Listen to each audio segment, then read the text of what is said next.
Hello বন্ধুরা, আমি স্নিগ্ধা।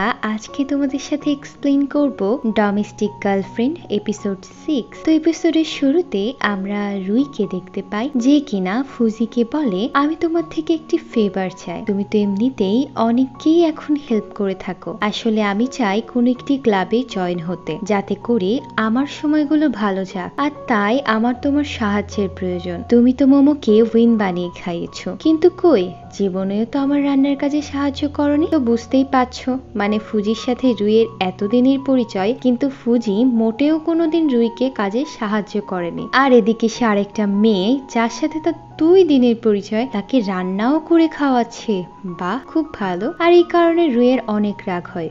রাগ হওয়াটা স্বাভাবিক, এবং সে তার মুখকে অদ্ভুত ভাবে রাগান্বিত করে। তো এটা দেখে ফুজি বলে, আচ্ছা, এখন থেকে আমি তোমাকেও রান্নার কাজে সাহায্য করব, আর আমি তোমাকে প্রমিস করছি যে আমি তোমার কথা রাখবো। তো এরপর তারা একে অপরকে বাই বলে সেখান থেকে চলে যায়। তো এরপর ফুজি রিয়েলাইজ করে যে আসলে কাল রাতে তো বাসায় কেউই ছিল না, মানে রুইকে সব কাজ বাসায় একাই করতে হয়েছে। আর তাই হয়তো রুইয়ের এত খারাপ লেগেছে, কিন্তু তার এত রাগ করা উচিত হচ্ছে না। তো পরবর্তী সিনে আমরা দেখতে পাই ফুজি তার ফ্রেন্ডদের সাথে কথা বলছিল। তো এরপর ফুজি তার ফ্রেন্ডদেরকে জিজ্ঞাসা করে, আজকে ছুটির পর তোমরা কি করতে চাও? তখন তার বন্ধুরা বলে, আমরা ক্যারি অন করব। যা শুনে ফুজি বলে, আমার একটু কাজ আছে, আমাকে রুইয়ের সাথে ক্লাবে যেতে হবে। যা শুনে তার ফ্রেন্ডরা তাকে বলে, যদি কিছু মনে না নাও, তবে তোমার সাথে আমরাও কি ক্লাবে যেতে পারি? তো এটা শুনে ফুজি কি বা বলবে। তো এরপর সে তার ফ্রেন্ডদেরকে রুইয়ের কাছে নিয়ে যায়। যা দেখে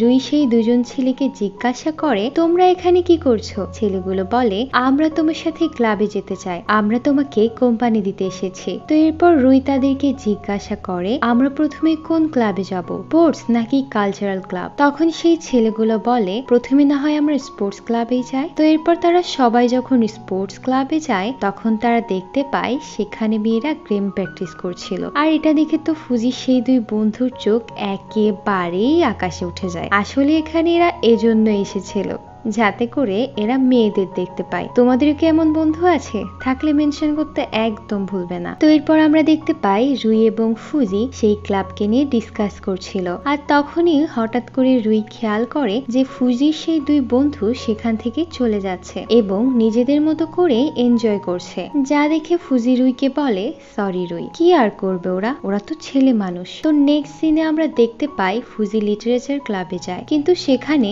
সে কাউকেই দেখতে পায় না। তো এরপর সে টেবিলের ওপর কিছু বই দেখতে পায় এবং সে ওই বইগুলো হাতে তুলে নেয়। তো এই সবকিছু পেছন থেকে রুই দেখছিল। তো ফুজি রুইকে বলে, আমি এই বইগুলো বড় করতে চাই, পরে আমি আবার এই বইগুলোকে ফেরত দিয়ে দিব। তো এটির মাধ্যমে আমরা বুঝতে পারি যে ফুজি অনেক বই পড়তে পছন্দ করে। তো পরদিন যখন সে বইগুলো ফেরত দেওয়ার জন্য লিটারেচার ক্লাবে যায়, তখন সে সেখানে কাউকেই দেখতে পায় না। আর যখনই সে ওই জায়গা থেকে চলে যাবে, তখনই তার কানে কিছু একটা অদ্ভুত সাউন্ড আসে। তো সে ভাবছিল তার পেছনে কি হচ্ছে। আর যখনই সে পেছন ঘুরে, তখনই দেখতে পায় তার স্যার একটা স্টুডেন্টকে কিস করছে, তাও আবার লিপ কিস। তো ফুজি বুঝতে পারছিল না যে তার স্যার এসব কি করছে। আর তখনই সেই স্যার ফুজির পায়ের শব্দ পেয়ে বেরিয়ে আসে। তো সেই স্যার ফুজিকে জিজ্ঞাসা করে, তুমি আমার অনুমতি ছাড়া কিভাবে ভেতরে প্রবেশ করলে? যা শুনে ফুজি বলে, আমি দুঃখিত স্যার। এসব ফুজি তার স্যারকে জিজ্ঞাসা করে, কিন্তু আপনারা এসব কি করছিলেন? যা শুনে তার স্যার বলে, তুমি কি পাগল হয়ে গিয়েছো? আমি তোমার স্যার। এরপর সেখানে থাকা ওই মেয়েটি বলে, স্যারের চোখে কিছু একটা পড়েছিল আর আমি তাকে বের করার চেষ্টা করছিলাম। তো এরপর সেই স্যার ফুজির কাছে যায় এবং তার কানের কাছে গিয়ে বলে, ওই মেয়েটা শুধুমাত্র আমার স্টুডেন্ট, তাই আমাদের নিয়ে তোমার উল্টোপাল্টা ভাবার কোনো প্রশ্নই আসে না। তো এরপর সেই মেয়েটি ফুজিকে জিজ্ঞাসা করে, তুমি তো এই ক্লাবে জয়েন হতে এসেছো, তাই না? যা শুনে ফুজি সরাসরি না করে দেয়, কিন্তু তার স্যার তার পায়ের মধ্যে একটা পাড়া দেয় এবং বলে, তুমি তো এখানে বই রাখতে এসেছিলে, তাই না? যদি তোমার এইসবে ইন্টারেস্ট না থাকে, তাহলে তুমি এখান থেকে কেন বই নিয়ে পড়বে? মানে হচ্ছে তোমার এসবের প্রতি ইন্টারেস্ট আছে, আর আমি চাই তুমি এই ক্লাবে জয়েন করো। আমি তোমার কোনো বারণ শুনতে চাই না। তো বন্ধুরা, এসবের মাধ্যমে আমরা বুঝতে পারি যে সেই স্যার চাইছিল যে ফুজি তার ক্লাবে জয়েন করুক, কিন্তু এসব শুনে ফুজি বলে, আমি তো শুধুমাত্র এই বইটি এখানে রাখতে এসেছিলাম। কিন্তু তার এসব কথা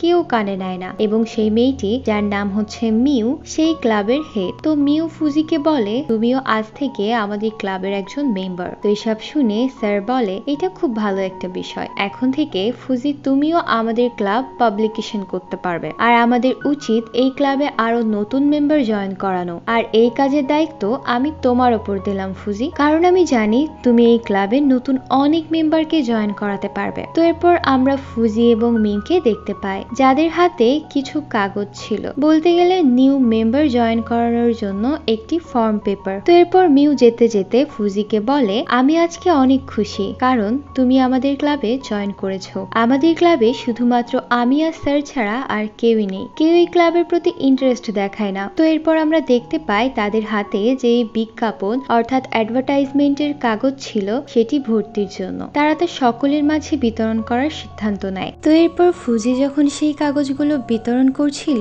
তখন হঠাৎ তার সাথে রুইয়ের দেখা হয়ে যায়। তো এসব দেখে রুই জিজ্ঞাসা করে তুমি এসব কি করছো ফুজি? যা শুনে ফুজি বলে এটা অনেক বড় একটা কাহিনী, আমি একটি ঝামেলায় পড়ে গিয়েছি, আমি তোমাকে পরে সবটা খুলে বলবো। তো এরপর সেখানে তার সেই স্যার আবার চলে আসে এবং ফুজিকে জিজ্ঞাসা করে তুমি কি এই ক্লাবে জয়েন হতে চাও না? যা শুনে ফুজি বলে না আমি জয়েন হতে চাই না, কিন্তু স্যার বলে আর লাভ নেই সব বলে, কারণ আমি তোমার ফর্ম ফিল আপ কবেই জমা দিয়ে দিয়েছি, এখন তুমি আমাদের ক্লাবের অফিসিয়াল মেম্বার। তো এরপর ফুজি ভাবতে লাগে ওই মেয়েটি এখন কি করছে, আর এই ভেবে সে ওই মেয়েটির কাছে চলে যায়। কিন্তু সেখানে গিয়ে ফুজি দেখে মিউ কোনো কাজই করছিল না, সে একটি জায়গায় চুপ করে দাঁড়িয়েছিল আর সে কোনো পেপারও কারো কাছে বিতরণ করছিল না। তো এসব দেখে ফুজি মিউকে বলে এটা নিয়ে ভাবার কিছু নেই, কারণ সবাইকে দিয়ে যে সবকিছু হবে তা মোটেও নয়, তোমাকে এই কাজে মানাচ্ছে না, তুমি অন্য কাজ খুঁজে নাও। তো পরের দিন আমরা দেখতে পাই ফুজি যখন তার লকার খুলে তখন সেখানে একটি লেটার দেখতে পায়, যা দেখে সেটি লাভ লেটার মনে করেছিল। আসলে এই চিঠিটি তাকে মিউ পাঠিয়েছিল এবং বলেছিল আজকে ক্লাবে অনেকগুলো অ্যাক্টিভিটি হবে, তাই তুমি তাড়াতাড়ি সেখানে চলে এসো। তো এরপর আমরা দেখতে পাই ক্লাবের স্যার ফুজিকে জিজ্ঞাসা করে তোমার কোন ধরনের জিনিস লিখতে বেশি ভালো লাগে? তো শুনে ফুজি বলে আমার রোম্যান্স টাইপের জিনিস লিখতে বেশি ভালো লাগে, মানে আমি যখনই অবসর সময় পাই তখনই রোম্যান্স নিয়ে লেখালেখি করি। যা শুনে মিউ বলে আমিও তো এগুলো নিয়ে লিখি। তো যেটা শুনে তাদের স্যার বলে তাহলে তো অনেক ভালো হলো, কারণ তোমরা দুজনে যেহেতু একই জিনিসই ভালোবাসো তাহলে তোমাদের কম্বিনেশন অনেক গুড হবে, মানে এই টাইপের অ্যাডভাইস স্যার তাদেরকে দিচ্ছিল। তো হঠাৎ স্যার ফুজিকে বলে তুমি কি মিউকে কিস করতে পারবে? যা শুনে ফুজি অবাক হয়ে যায় এবং জিজ্ঞাসা করে এগুলো কি বলছেন আপনি, এগুলো কিভাবে সম্ভব, আমি একটা মেয়ের অনুমতি ছাড়া কিভাবে এসব করতে পারি? যা শুনে স্যার বলে তোমরা যেহেতু দুজনেই রোম্যান্স নিয়ে লেখো তাহলে তো তোমাদের জন্য এইসব করতে কোনো সমস্যা হওয়ার কথাই না। যা শুনে ফুজি বলে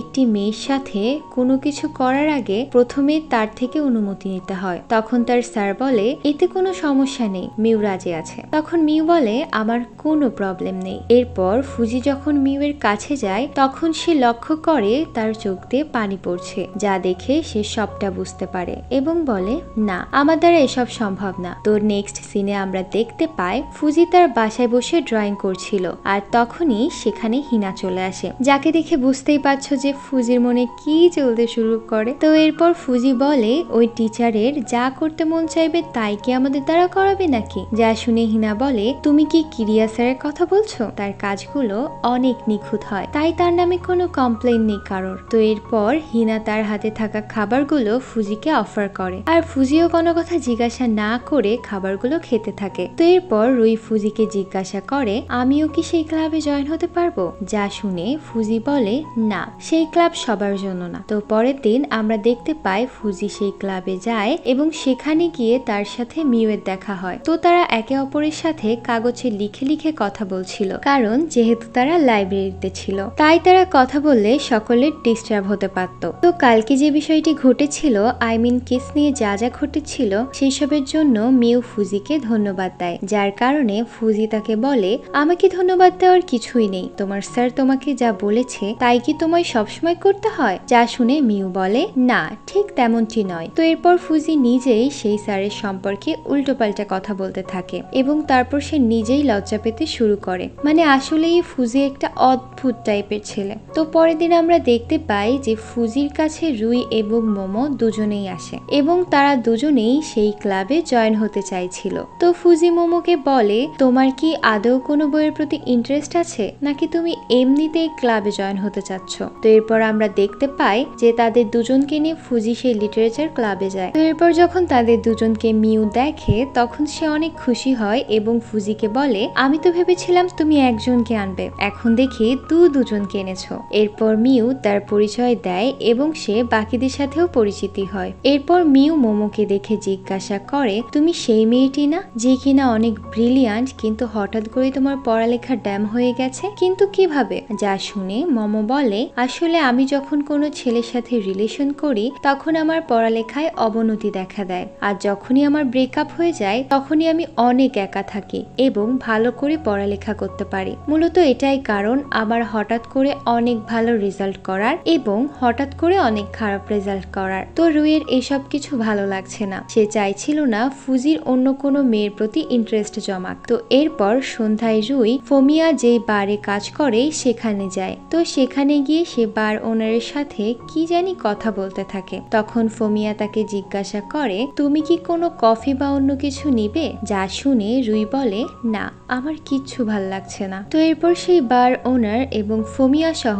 বাকিরা রুইকে জিজ্ঞাসা করে, তোমার কি কোনো কিছু হয়েছে রুই? যদি কোনো কিছু হয়ে থাকে তাহলে তুমি আমাদের সাথে শেয়ার করতে পারো। তো যা শুনে রুই বলে, ইদানিং আমার অনেক আনইজি ফিল হচ্ছে, মনে হচ্ছে আমি কোনো ভয়ের মধ্য দিয়ে দিন কাটাচ্ছি। তো এটা শুনে সেই বারের ওনার রুইকে বলে, আমি বুঝতে পারছি যে তোমার হৃদয়ে আগুন জ্বলছে। যা শুনে রুই জিজ্ঞাসা করে, কিসের আগুন? তখন সেই লোকটি বলে, আমি জানি তুমি বিষয়টি বুঝতে পারোনি, ওয়েট, আমি তোমাকে বুঝিয়ে বলছি।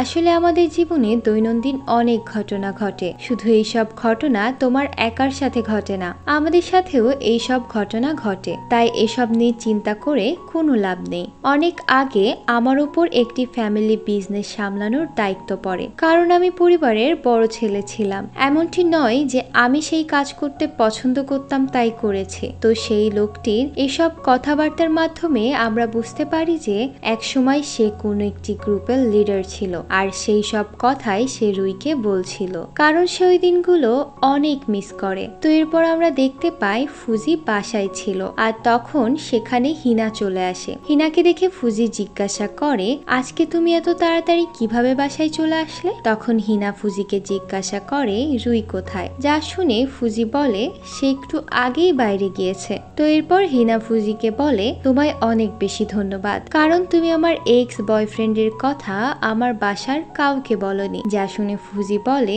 সেই বিষয়টা পুরোটাই তোমার ব্যক্তিগত, তাই কারো ব্যক্তিগত বিষয়ে অন্তত কারো ইন্টারফেয়ার করা উচিত বলে মনে হয় না আমার। তো এইসব শুনে ফুজিকে হিনা বলে, আমি চাই নেক্সট উইক তুমি আমার সাথে বাহিরে যাও। তো বন্ধুরা, তোমাদের কি মনে হয় আসলে কি হিনা ফুজির সাথে যাবে? তো সেই পার্টটি দেখতে হলে অবশ্যই আমাদের চ্যানেলটিকে সাবস্ক্রাইব করে পাশে থাকা বেল আইকনটিতে ক্লিক করে দিতে হবে, যাতে কোনো পর্ব বের হওয়ার সাথে সাথে মিস না হয়ে যায়। তো পরবর্তী পর্ব পর্যন্ত তোমরা সবাই ভালো থাকবে, সুস্থ থাকবে। সবাইকে আসসালামু আলাইকুম।